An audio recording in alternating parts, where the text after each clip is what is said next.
Welcome to the presentation on Go module versioning.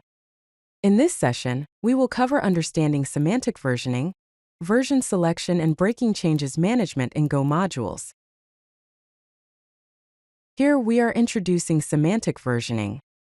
Semantic versioning, often shortened to SemVer, is a versioning scheme that provides a clear way to communicate the impact of changes in a software project. A typical semantic version number looks like 1.4.2. Let us understand what each number in semantic versioning indicates. Here's a breakdown of the components in semantic versioning. The first component is the major version. A major version indicates breaking changes that are incompatible with previous versions. The second component is the minor version. A minor version indicates new features added in a backward-compatible manner.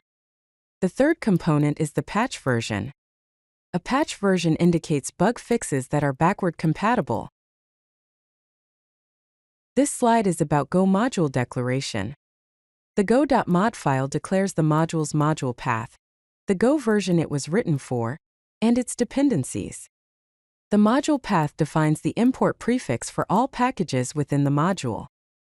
In this example, the module is declared as github.com/user/project, uses Go version 1.21, and requires Gin version 1.9.1.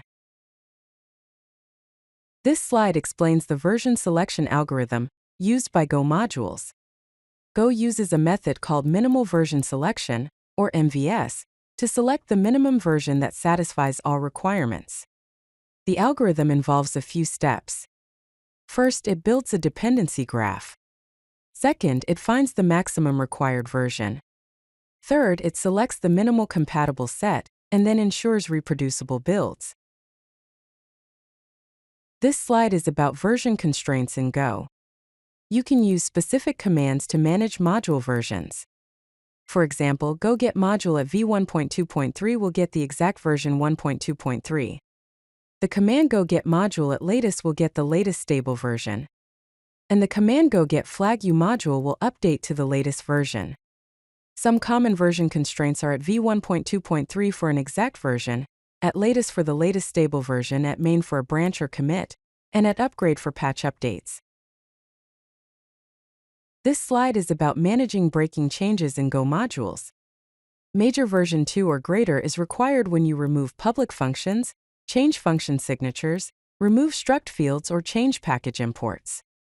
Some of the best practices are to use a /v2 suffix for major versions, maintain backward compatibility, deprecate before removing, and document breaking changes. This slide shows how the module path evolves when there are breaking changes.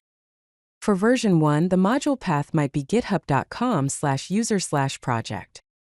When a major version 2 is introduced with breaking changes, the module path should evolve to github.com/user/project/v2.